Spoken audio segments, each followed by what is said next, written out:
Yeah. You want to talk about aging gracefully?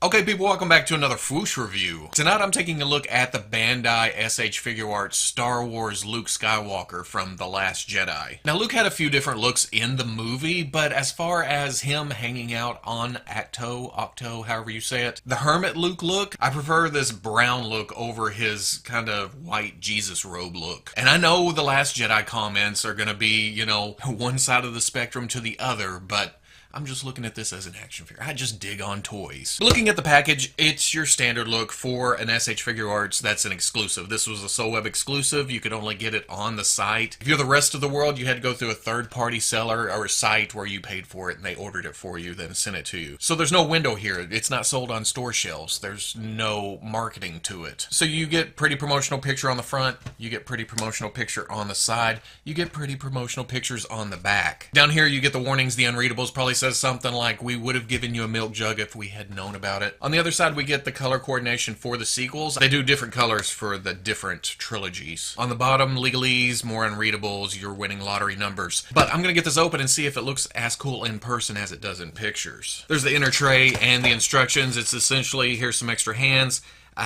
different hood options, and then, hey, he can hold stuff. Place in hand, place in hand, place in hand.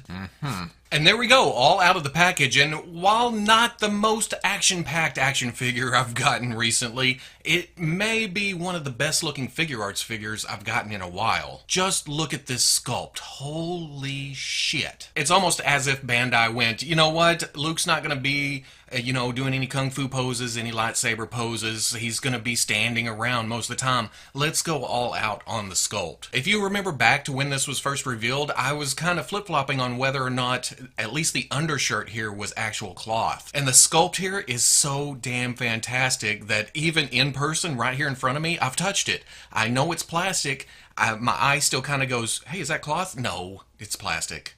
Is it? And then the outer robe, the kind of short trench coat looking thing, it could have been super boring here, but because of the wrinkles, because of how it lays, it just looks a little dynamic. But you have the leg wraps, you have the pants, the wrinkles, all that, it looks great. The hands, the sleeve coming down over the hand on the left side, it just looks great. The glove on the right looks a little bit like a worker's glove you can go to Walmart and buy, but it works in the overall scheme of this costume. But then you get up to the head. This may be the best Mark Hamill likeness we've gotten. Now, it's not like young Luke, who's ingrained in our heads over the past 40 years of rewatching those movies. This is a fairly recent. This is within the last couple of years, Mark Hamill. He's aged, he's wrinkly, the hair's longer, and the beard. I think the beard helps with the, oh, this is Luke. Look at it. Perfect. But then there's also the paint, the printing. The usual dots we see on the close-up macro pictures, it's not as apparent here. Of course, I haven't actually looked at my macro pictures yet, but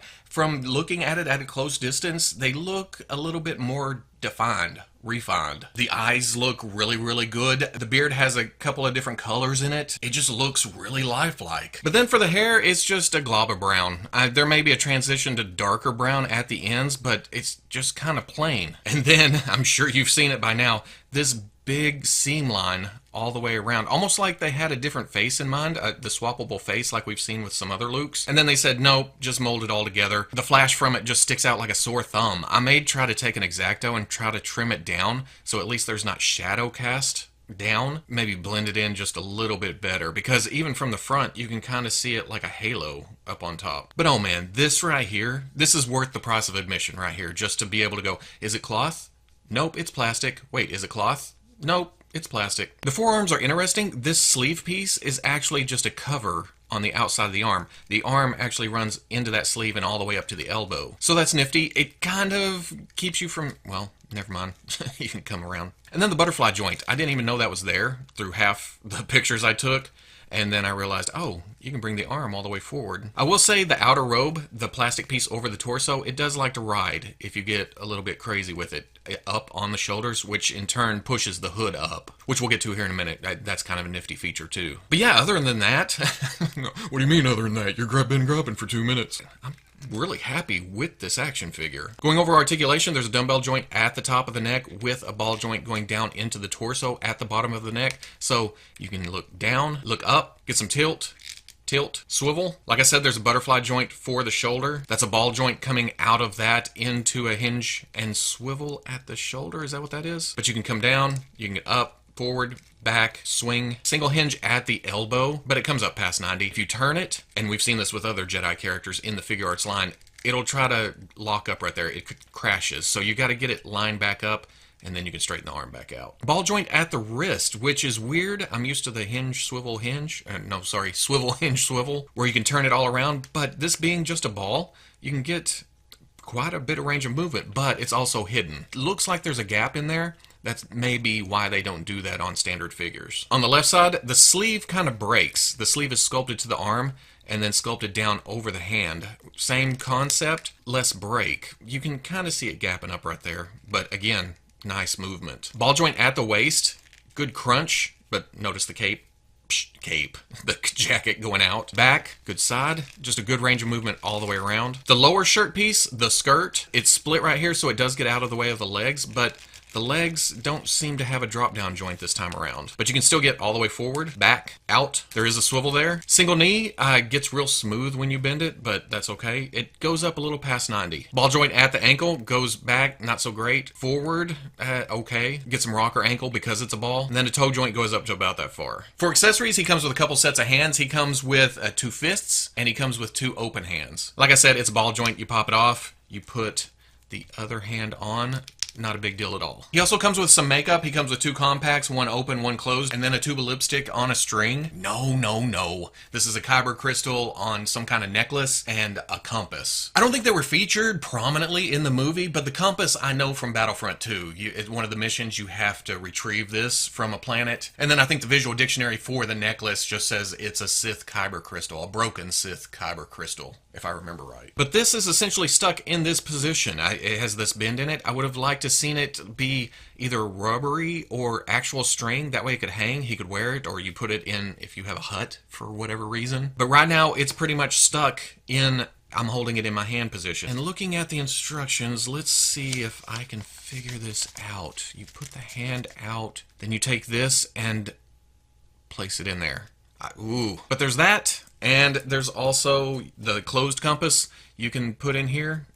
Make sure that's right with the instructions. Yes, that's right. Then you have the open compass, which you can put in there too. Not the most exciting of accessories, but the movie didn't give them a lot to work with here. And then finally, he comes with 2 hood options. In the package, the hood is down.